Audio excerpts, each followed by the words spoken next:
Scene चल रहा है उस हिसाब से अगर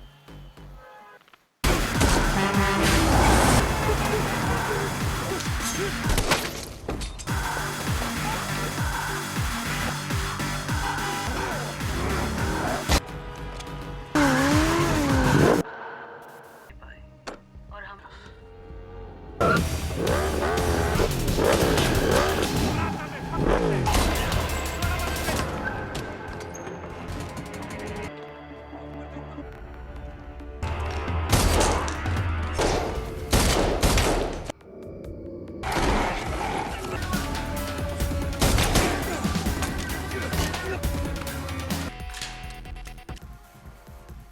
तो डील पक्की। तो थोड़ा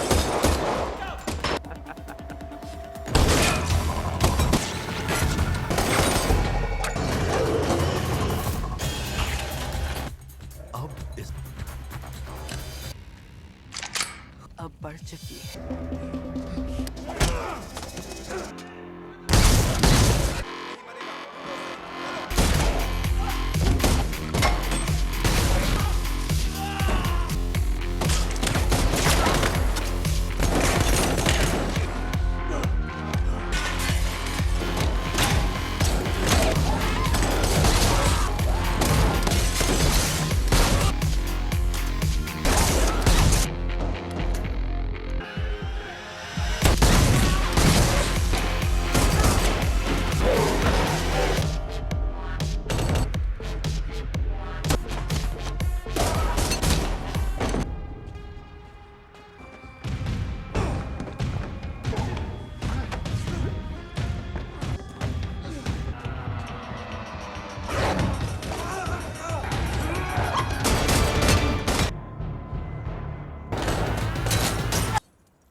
चर्च देकर सबको दूरी सुबह से पहले की सीढ़ियां पहले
तुम्हें किसी भी तरह जानता हूँ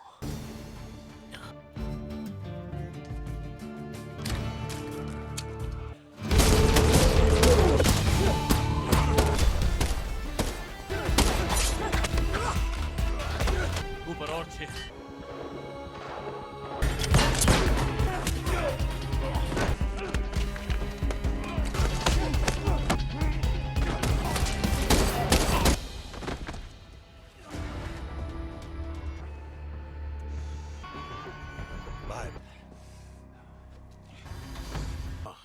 सही कहा। लो जोना।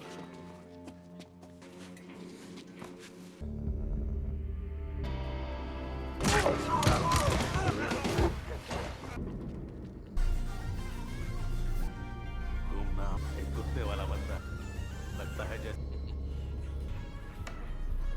आजादी खरीद सकता है। सोचता है वो जान लेकर हर एक सोचता है कि उसी की जीत कि जैसे वो हार चुके। सही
जब तुम दोस्ती में होटल अब टेबल की हिफाजत में नहीं। मत करो कुछ ही।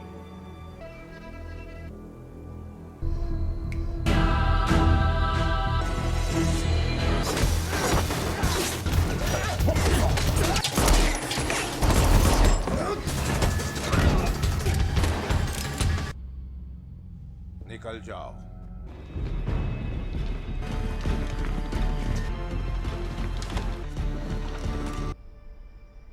अगर वो मार देंगे क्योंकि रूस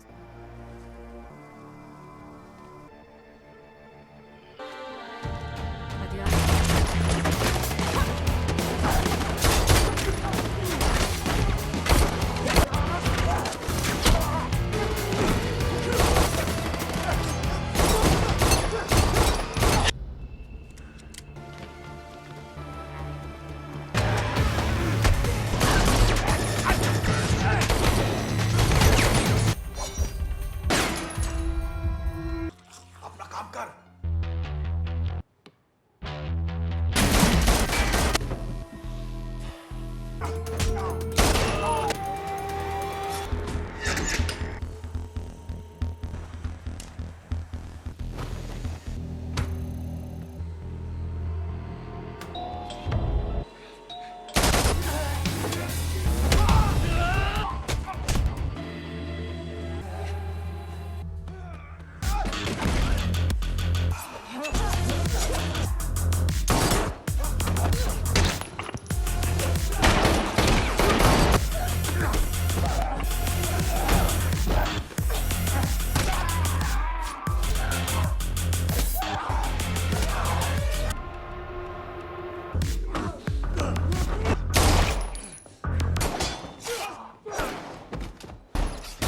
खड़ी मेरा स्टेशन चले जाओ। नहीं मैं और जॉन, जरूर।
मुझे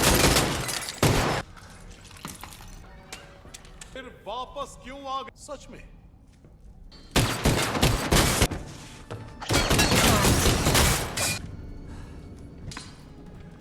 खत्म कर दे।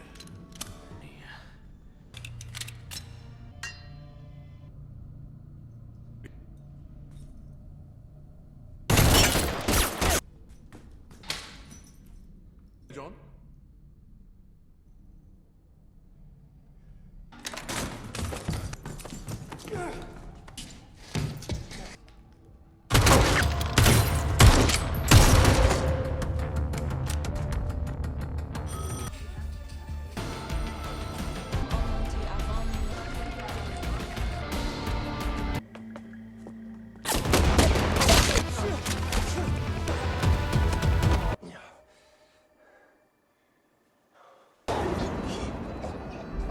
तुमने बात खुद जान। मैं एक ट्रैकर हूं। मिल रहे हैं। मैं पार्टनर है।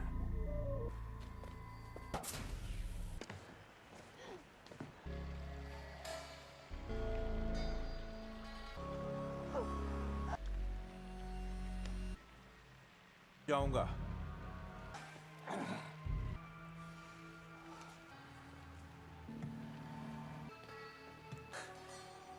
कि हम दोनों की दोस्ती नहीं तो भीम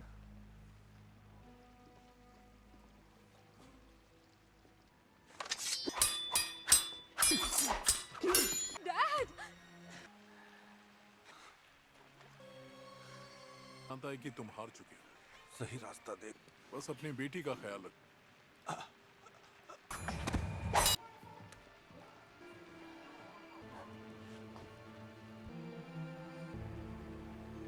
नहीं,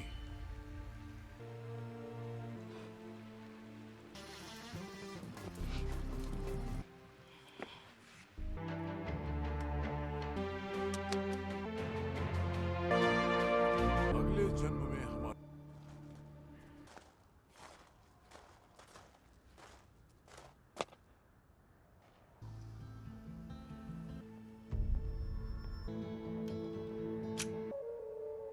कितनी बेहतर। कोई आखिर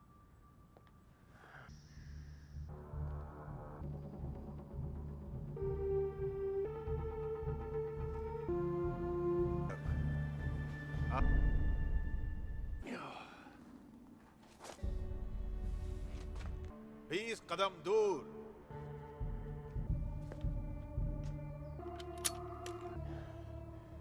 फायर।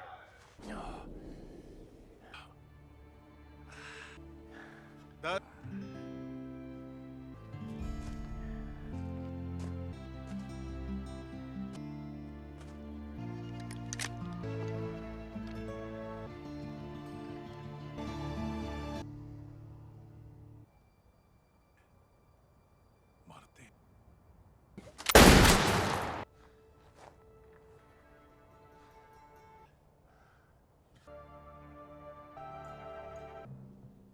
इसे आखिरी लाओ मुझे तो एंजॉय।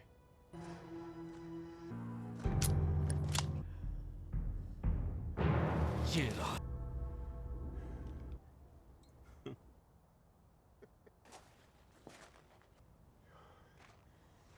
सभी एहसान याद है सर, और आपके साथ होता है।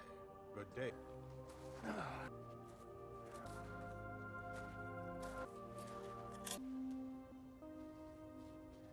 आसान रहेगा।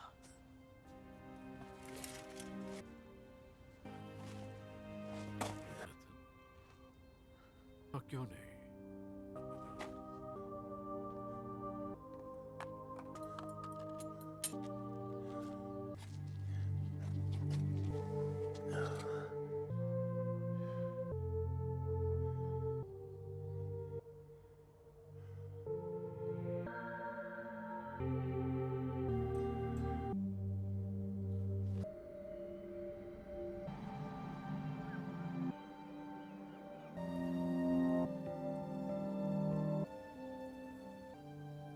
स्वर्ग में या फिर नर्क में? कौन जाने।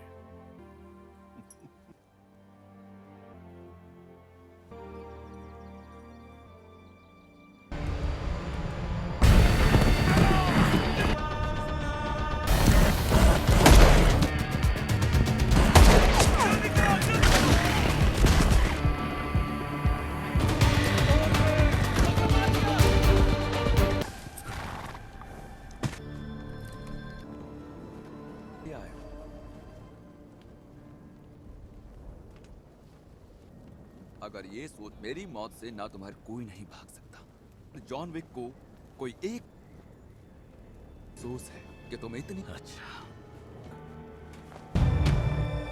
Hey guys, today we are diving headfirst into the stylish, bullet-riddled, and frankly, exhausting world of John Wick Chapter 4, where our favorite dog-loving assassin really puts the pain in painstaking revenge. If you thought John Wick was just going to retire and perhaps open a dog grooming salon, think again. We find him deep in the Moroccan desert, doing his usual intense training. He's not just hitting a wooden post. He's hitting it with the force of a man whose life has been nothing but constant betrayal and violence. Each thump of his fist against the worn wood is like a drumbeat of vengeance echoing in the cavern's cool air. His muscles tense and release with every blow, a testament to his relentless pursuit of justice, or at least peace. He's proving that even after 3 movies, his fists are still a formidable, bone-jarring force. He then rides his trusty steed across the windswept sands. The thud of hooves a steady rhythm against the vast silence, eventually reaching the mysterious elder, the alleged supreme authority above the high table. He gets there, only to have the elder remind him of his unbroken oath to the high table. John, being John, promptly puts a bullet in his head. Because, you know, direct diplomacy and long, drawn-out negotiations aren't exactly his strong suit, and therapy, let's be honest, is definitely not on his agenda. It's a bold statement right out of the gate, setting the tone for the absolute mayhem to follow. He's basically saying, my vacation started 2 movies ago, and I'm still waiting. If you liked this sneak peek, hit the like button and subscribe. It's the best way to support the channel and let me know you want more after a quick detour that we mostly skim over, because who needs exposition when you have action? John heads to the Osaka Continental, which is basically the high table's swankiest Japanese outpost. He's here to meet his old friend Shimazu Koji, the venerable manager, and his fiercely independent daughter Akira.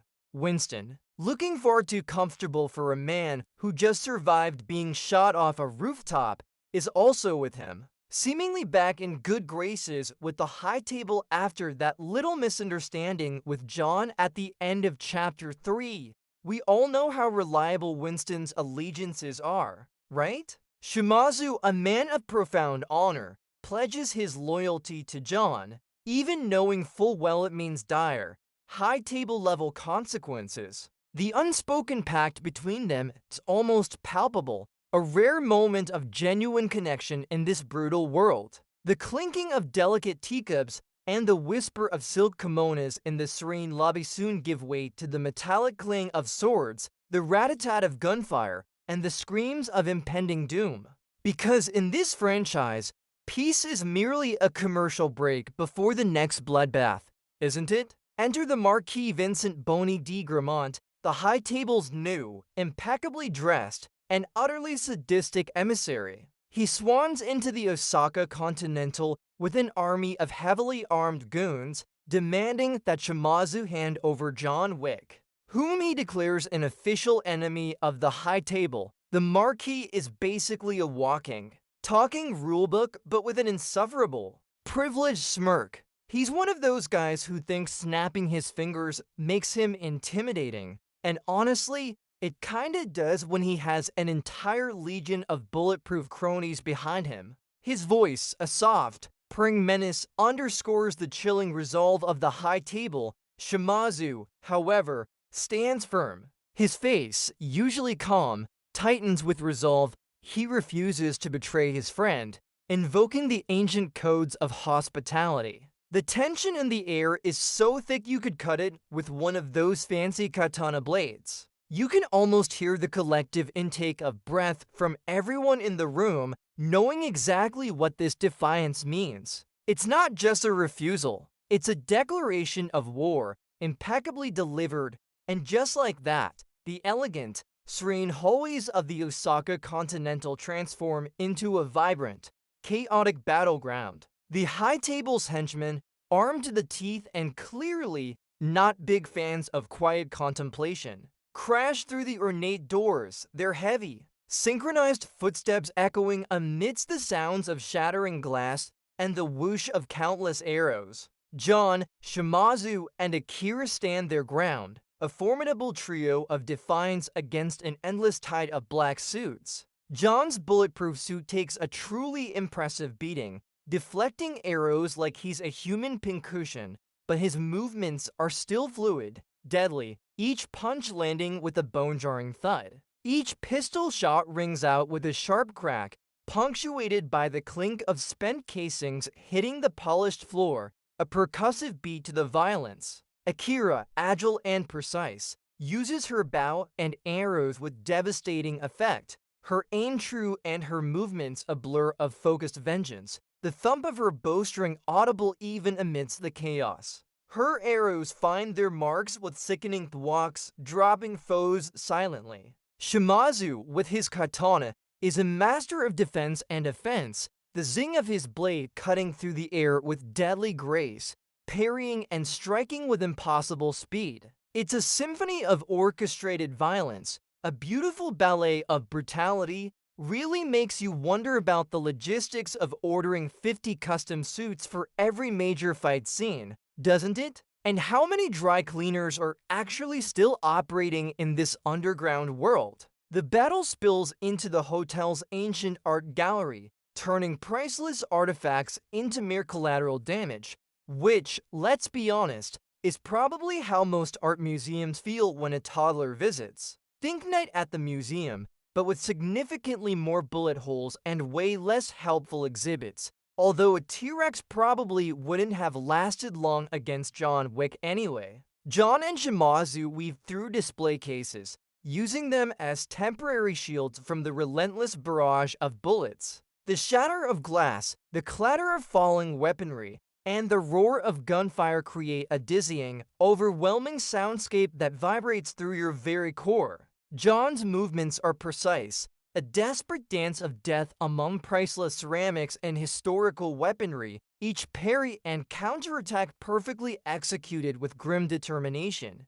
He disarms with a swift twist, strikes with a powerful impact, and shoots with lethal accuracy, his enemies falling with heavy thuds onto the pristine floors, leaving trails of blood on the polished marble. Shimazu, with his gleaming katana, is a whirlwind of steel, his blade humming through the air before a clean, decisive slice that fells multiple opponents with horrifying speed. The visual storytelling here is just magnificent, highlighting the stark contrast between the serene, artistic surroundings and the savage, desperate violence. It's a bold statement. Knowing Vase is safe when John Wick is around, especially when he's on a tight schedule and running low on patience.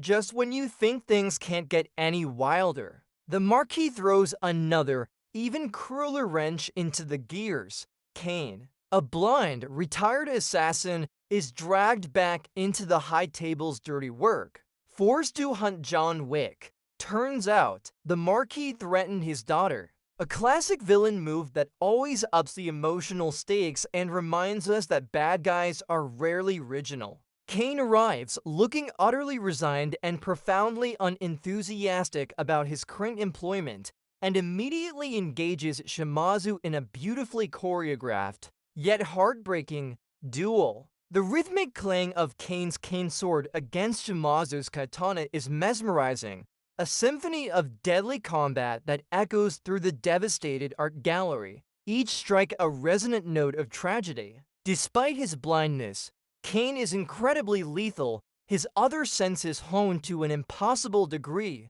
moving with a fluid grace that belies his lack of sight, detecting every shift in air and every slight sound.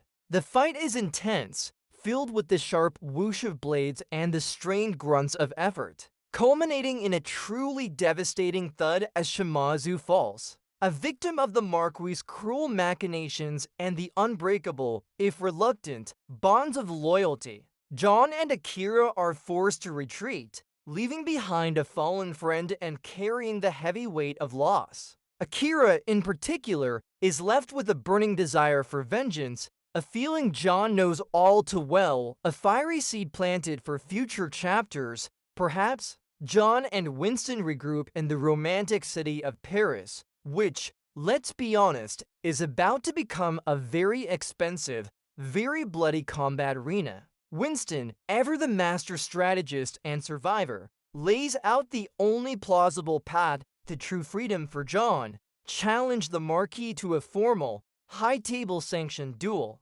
This isn't just a bar brawl. This is a meticulously regulated, ancient ritual where victory grants John his long-sought freedom and reinstates Winston as the manager of the New York Continental. The stakes couldn't be higher, and the odds, as usual for John, couldn't be worse. It's almost comical how many bureaucratic hoops John has to jump through for a quiet retirement. It's like filing taxes, but with more potential for dismemberment. The whispered discussions between them are underscored by the distant rumble of city traffic and the soft chirping of Parisian birds, a foreboding, almost serene soundtrack to their desperate plan. The weight of centuries of tradition and unbreakable rules hangs heavy in the air, a silent promise of the chaos to come. Meanwhile, we're introduced to the tracker, a man who, like John, profoundly loves his dog, but unlike John, is perfectly happy to profit handsomely from other people's misery, specifically John's never-ending misery. He's got a super smart German shepherd, an expert at sniffing out our beleaguered protagonist, following his scent trail through bustling markets and quiet alleyways. The tracker isn't actually trying to kill John. He's playing the long game, a truly Machiavellian approach to bounty hunting. He lets John escape just enough times to drive the bounty up to truly astronomical, retire-for-life figures. It's a pragmatic, if slightly cynical and wildly unethical, strategy. The rhythmic pitter-patter of the dog's paws on various surfaces, the quiet, discerning sniffs as it picks up John's elusive scent,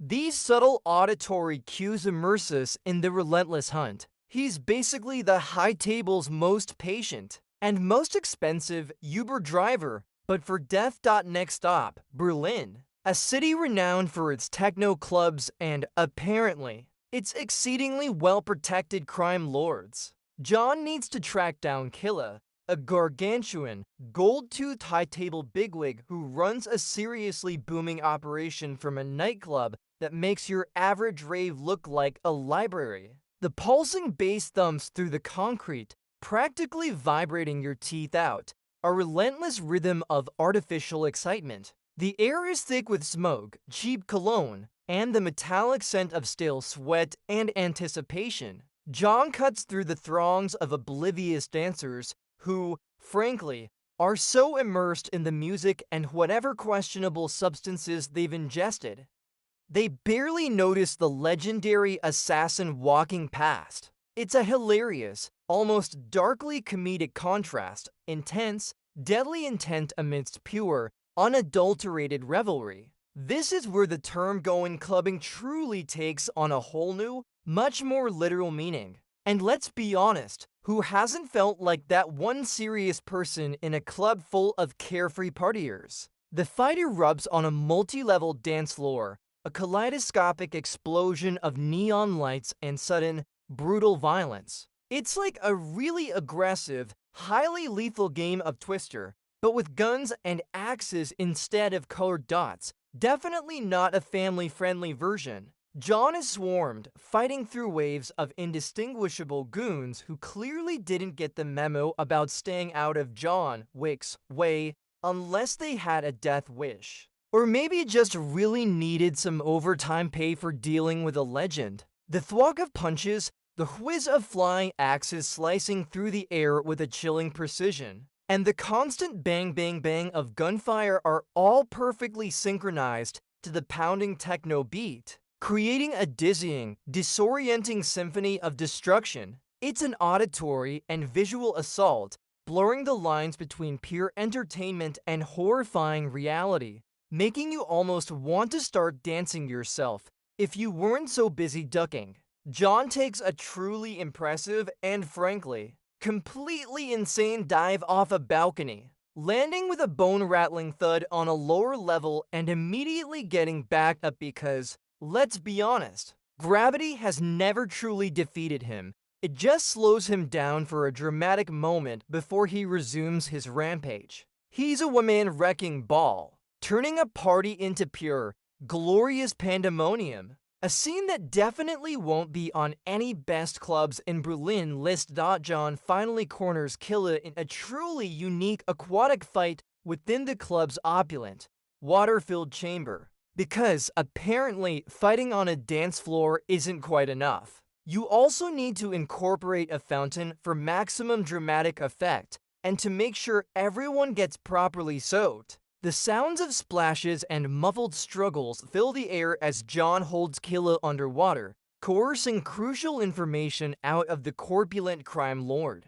Once the intel is secured, involving a complicated family tree of the Roma crime syndicate, which sounds suspiciously like a tax form, John, with a final, decisive push, ends Killa's reign. Meanwhile, Winston, always one step ahead and seemingly with a direct line to the high table's gossip channels, uses his reinstated connections to feed John crucial intelligence, guiding him towards the next complex step in his convoluted journey to freedom. It's almost like they have a secret WhatsApp group for assassins, almost, with Killa effectively retired from the high table's business permanently. One might say, John needs to be reinstated into his old family. The Roma, this is absolutely essential for him to gain the standing required to formally challenge the high table without being instantly vaporized by a legion of angry bureaucrats. He meets Claudia, Killa's half-sister, and the new, decidedly less jovial boss, who isn't exactly thrilled to see him. She reminds him of his past transgressions because apparently, even legendary assassins aren't immune to family drama and unresolved grudges. To be reinstated, John has to perform a blood oath, which in this universe means tracking down and killing the person who betrayed her father. It's a classic case of you broke it, you bought it, but with more bloodshed and significantly less consumer protection. The air in Keisha's austere office is cold, the floorboards creaking faintly under the weight of their tense discussion, emphasizing the solemnity of the moment. You can practically feel the distrust and the heavy expectations radiating from Claudia. John, ever the pragmatist when it comes to dispensing deadly justice, accepts Keisha's terms.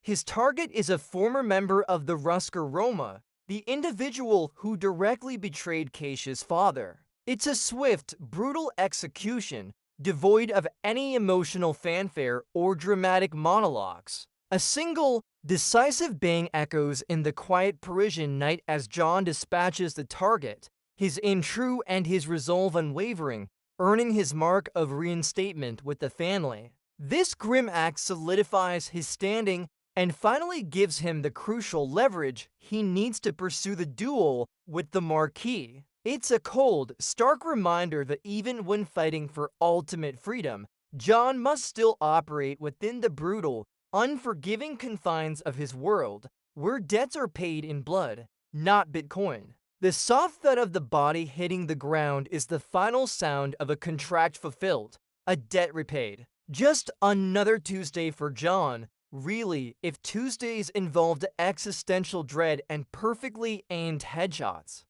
With the blood oath successfully fulfilled and John officially reinstated with the Roma, Winston, ever the master of dramatic flair and impeccably tailored suits, formally presents John's challenge to the Marquis de Gramont and the gathered representatives of the high table. This is a massive power play, a direct, audacious slap in the face to the high table's seemingly absolute authority. The opulent room is filled with hushed whispers and tense rustling of cloaks as the immense gravity of the situation settles upon everyone present. The Marquis, initially smug and supremely confident, is visibly rattled, his composure cracking ever so slightly, but he's ultimately forced to accept the challenge. The rules are ancient and strict. A duel at sunrise, pistols. At a sacred location in Paris, it's a meticulously planned high-stakes gamble, essentially a very violent, high-budget game of chess with real, bullet-sized consequences. Winston's calm, measured voice cuts through the palpable tension, emphasizing the ancient traditions that even the Marquis, despite his arrogance, must respect. The Marquis, now truly agitated and seething with barely contained fury, becomes even more tyrannical and utterly unpredictable. He ups the bounty on John Wick to unprecedented levels, effectively turning every single assassin on Earth into John's personal, highly motivated stalker, Because who needs a quiet life when you can have a perpetually escalating price on your head? He also twists the knife further into Kane, ruthlessly reminding him of his daughter's precarious situation and ensuring Kane stays firmly on the high table's leash, a human leash, if you will. We see the Marquis' true colors, a man who delights in cruelty, who manipulates and controls with an iron fist, his voice a low, chilling growl. The smash of a glass, the sharp crack of a whip, and the whimper of his terrified staff amplify his villainy, showcasing his disdain for anyone he considers beneath him. He orchestrates a systematic dismantling of John's fragile support network, showing he's not just a fancy suit, but a cunning, vicious, and frankly, quite extra adversary. As the duel approaches, John embarks on a silent, almost spiritual pilgrimage, traveling across the picturesque but soon-to-be bloodied landscapes of Europe. We see flashes of him acquiring new, impeccably designed gear, meticulously practicing his aim, and just generally looking like a man who has grimly accepted his fate, whatever it may be. The montage is punctuated by the rhythmic clink of weights being reloaded, the crisp click of reloading firearms, and the deep, resigned sighs John emits, each one carrying the weight of his impossible quest. He's not just preparing for a physical fight, he's steeling himself for an event that will utterly define, or tragically end, his life. The sheer determination etched on his face, the unwavering focus in his eyes, it's all there, a raw portrait of resolve. He knows this isn't just a duel, it's the final exam of his entire existence as an assassin, and the grade is either free or dead. No pressure, right? Just a casual life or death scenario with an entire continent watching. Problems: despite the supposed sanctity of the duel and the high table's unbending rules, the Marquis proves he's a true rule breaker. A man who thinks rules are more like guidelines and less like absolute laws. He brazenly sends an entire army of assassins to intercept John before he even reaches the duel location. Because why play fair when you can cheat your way to victory and save yourself the trouble of a fair fight? It's the ultimate in pre-game dirty tactics. John's car is ambushed, the violent squeal of tires, the shatter of glass, and the thump of heavy impacts announcing the abrupt, fiery start of another frantic chase and shootout. It's a chaotic ballet of bullets, screeching metal, and John's perpetually grim determination. But wait, who's that? It's our favorite dog-loving bounty hunter, the Tracker. He swoops in not out of altruism for John, but purely to save his incredibly valuable bounty, a pragmatic move that ensures future payments. His dog, naturally, is a total hero, a four-legged furry projectile, biting and distracting enemies with impressive efficiency, its growls and barks as effective as any firearm. This whole situation is just peak John Wick. Even when someone tries to kill him, they inevitably mess it up because someone else wants to kill him more for money. It's a surprisingly competitive industry, even for assassins. The constant tension makes you wonder who even has time for a coffee break. Now the real gauntlet truly begins. John Wick has to reach Sacred, the designated duel location, before sunrise, or he forfeits and dies. And guess what? The Marquis has placed an absolutely absurd bounty on his head, turning literally every person in Paris with a weapon and apparently a strong internet connection for tracking bounties into a potential killer.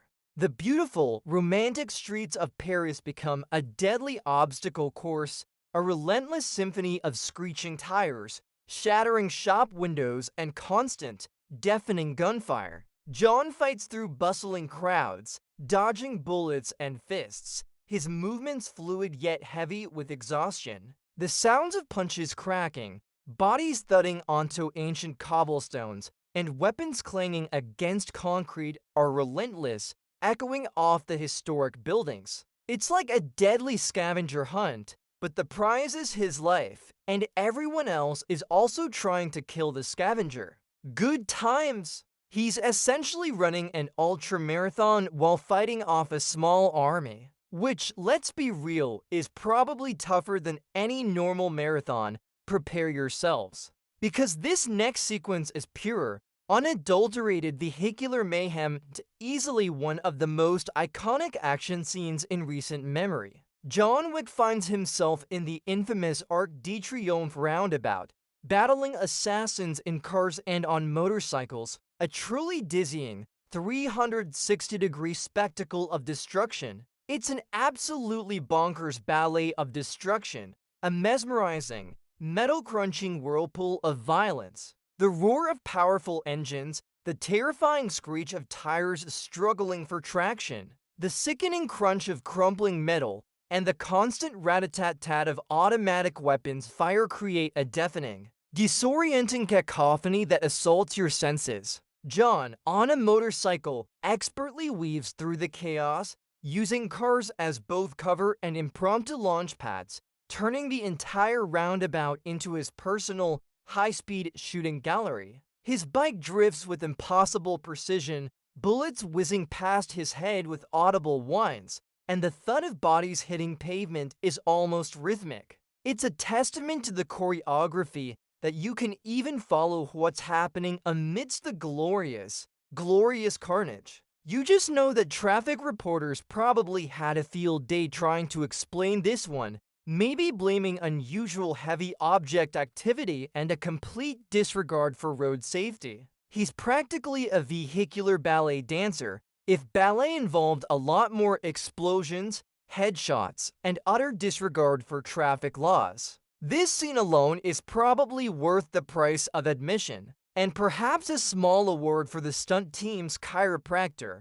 The sun is teasing the horizon, painting the Parisian sky in hues of orange and purple, and John Wick still has a formidable journey ahead. He's battered, bruised, and probably needs about a week's worth of sleep, a hot bath, and maybe a quiet evening watching reality TV, but he pushes on with relentless resolve. He encounters a series of increasingly elaborate and colorfully dressed assassins, each with their own unique fighting style and baffling adherence to the High Table's bounty system. We get close-ups on the clang of blades, the whoosh of a missed attack, the heavy, ragged breaths of sheer exhaustion. It's not just about the bullets anymore. It's about endurance, about the raw, unyielding will to survive, even when every fiber of your being screams for a nap. Each encounter is a miniature masterpiece of choreography, turning narrow alleyways,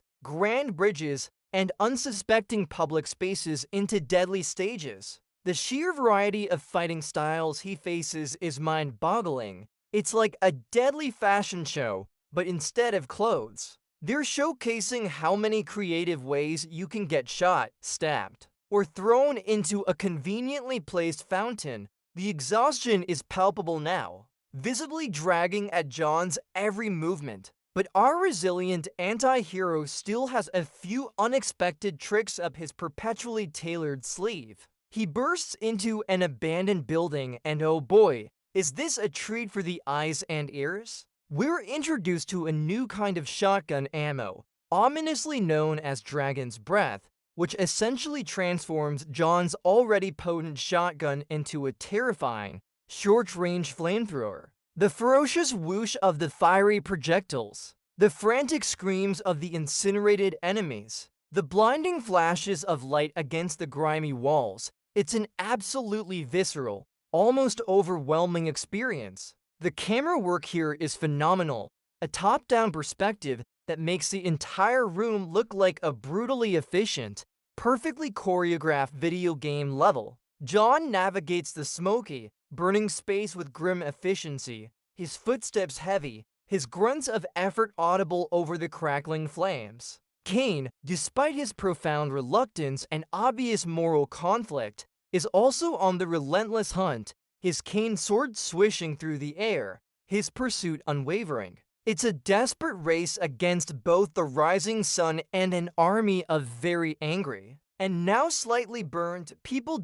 And now, for what might be the most iconic and frankly, physically exhausting sequence of the entire movie, the Sacred Stairs. This isn't just a staircase. It's a marathon of pure, unadulterated pain. A vertical gauntlet seemingly designed to break even the unbreakable John Wick. The rhythmic clatter of his heavy boots on ancient stone. The audible straining of his weary muscles. The sharp whoosh of punches thrown and blades swung.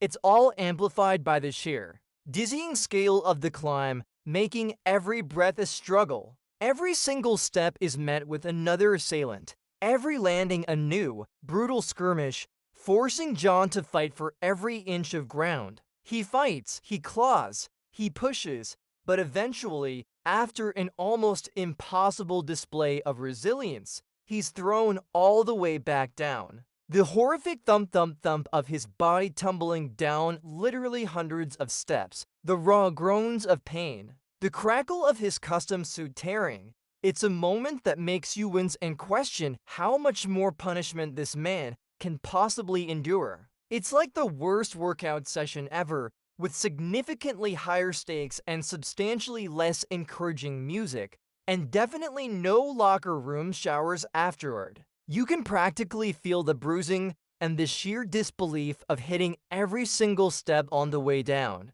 A symphony of agony, just when all hope seems unequivocally lost. When John is literally at the very bottom of the pile, a bruised and battered mess, help arrives from an unexpected, yet strangely convenient source. The tracker, our cynical, dog-loving bounty hunter, decides that a live John Wick is, indeed, worth significantly more than a very dead one. He clears a path along with his very good boy of a dog, creating a momentary, albeit violent, reprieve for John. The snarling of the dog and the thud of bodies hitting the ground underscore this unexpected alliance. With renewed, albeit extremely painful, determination, John pushes through the final, excruciating ascent. The panting is heavy, the clatter of his frantic, desperate steps echoing the urgency. But he makes it barely as the sun just begins to peek over the horizon,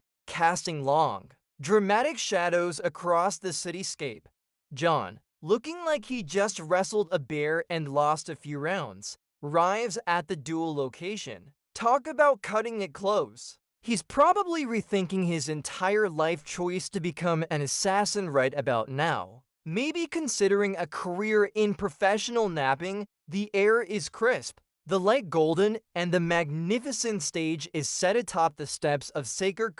John Wick, Kane, and the utterly insufferable Marquis de Gramont stand opposite each other, the breathtaking panorama of Paris stretched out behind them. The silence is profound, almost reverent, broken only by the gentle whoosh of the morning breeze and the distant, muted hum of the waking city below. This is it. The intense culmination of 4 movies of relentless pursuit, impossible odds, and enough headshots to stock a small armory for a zombie apocalypse. The ancient, sacred rules are read out with solemn gravitas, the terms clear: absolute freedom for John and Winston if he wins, immediate death if he loses. Kane, looking as somber and weary as John, is there by brute force, his unbreakable loyalty to his daughter dictating his every painful move. The tension is so thick you could carve it with a katana or perhaps a very sharp butter knife, depending on your preferred level.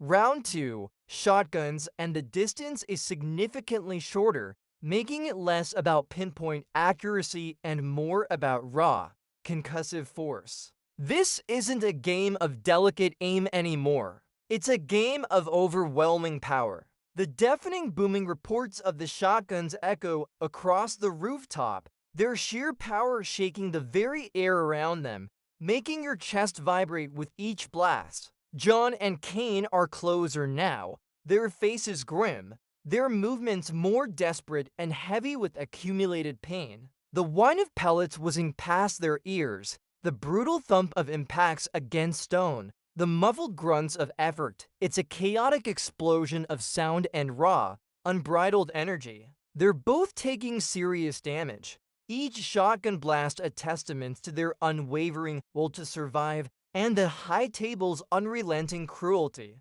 It's the kind of fight where you can almost feel the bone-jarring concussive force of each blast, a stark reminder that in this world, bigger guns often mean bigger, more painful round 3 swords. The most elegant, yet arguably the most intimate and personal of weapons. The crisp zing of steel being drawn, the sharp clash of blades ringing out intensely in the morning air, the rapid scuffle of their injured feet on the stone.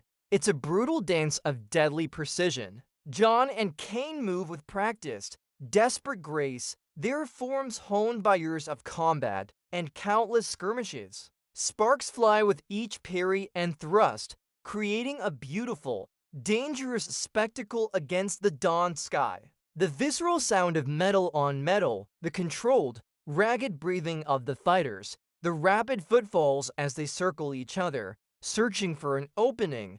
It's an utterly immersive experience. They are both masters of their craft, but exhaustion is visibly setting in, making every move heavier, every parry slower, every attack more desperate. It's a poignant reminder that even the greatest warriors eventually tire, and that every legendary fight, no matter how epic, has to end sometime, preferably with someone dramatically flipping a coin for poetic justice. The duel reaches its dramatic, heartbreaking crescendo. Both John and Kane are severely wounded, barely standing, their bodies screaming in protest. Kane lands what appears to be a fatal blow to John, his face etched with profound regret and a heavy sense of duty. The Marquis, ever the sniveling coward, steps forward, basking in his perceived victory, his face contorted in a triumphant smirk, eager to deliver the final, humiliating shot to John himself.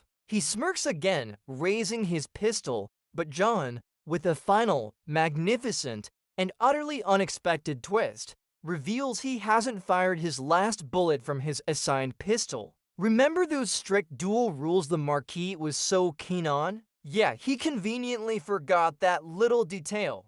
With a sudden, explosive bang, John fires his final, perfectly aimed round directly into the Marquis' head. The villain falls with a satisfying, almost cathartic thud, his reign of terror officially, and very missily, concluded. It's a moment of pure, unadulterated cinematic satisfaction, proving that sometimes the quiet ones really do have the last word, and the last, most impactful. Bullet dot with the Marquis dramatically dispatched and John's vengeance complete. Our Baba Yaga, gravely wounded, finally collapses onto the steps of Sagurker. Looking out at the beautiful sunrise over Paris, Winston approaches, a complex mix of grief, respect, and perhaps a touch of relief on his stoic face. He exchanges a quiet, knowing look with John, a silent acknowledgement of their long, bloody journey together. There's no dramatic monologue, no last words shouted into the wind, just a silent, peaceful surrender, a profound acceptance of his fate. John's head drops gently, and for the first time in For Relentless movies, our legendary assassin seems truly at rest, his long, arduous battle finally over. The gentle sigh of the wind, the soft chirping of morning birds, a stark, serene contrast to the cacophony of violence that preceded it. It's a moment of profound quietude, a poignant, bittersweet end to a warrior's relentless, brutal battle for freedom. Even the faint sound of his last, ragged breath seems to dissipate into the tranquil morning air. A whisper of peace weeks later. The dust settled and the high table presumably in a frenzy trying to rebuild their shattered authority. Winston, now officially reinstated as manager of the New York Continental and presumably enjoying a very strong cup of tea, visits John's grave. He's accompanied by the ever-stylish Bowery King, wearing a rather nice trench coat, a testament to how far he's come. John Wick, the man, is finally laid to rest, his simple epitaph reading loving husband. It's a quiet, profoundly poignant touch, a powerful reminder of the man he was, not just the unstoppable myth he became, and the love that started it all. The sounds of rustling leaves and distant church bells evoke a sense of hard-won peace. Meanwhile, Cain, now officially free from the High Table's tyrannical grasp, is attempting to reunite with his estranged daughter, only to be ominously confronted by Akira, Shimazu's daughter, who is still very much seeking her promised vengeance. The quiet clink of Cain's cane is followed by the chilling whoosh of Akira's knife. It seems the brutal cycle of violence, betrayal, and vengeance never truly ends in this shadowy, interconnected world. Looks like the High Table might need a new PR department and a much better conflict resolution specialist, and so, we conclude our journey through the relentless, exhilarating world of John Wick Chapter 4. It's a powerful reminder that even in the face of insurmountable odds, and against a system designed to crush individual will, one man's unwavering spirit and quest for freedom can leave an indelible mark. John Wick's story isn't just about bullets and martial arts. It's about the profound cost of love, the weight of loyalty, and the ultimate, often violent, pursuit of peace. His legacy teaches us that courage isn't the absence of fear, but the triumph over it, one expertly aimed headshot at a time. May we all find our own kind of peace, even if it doesn't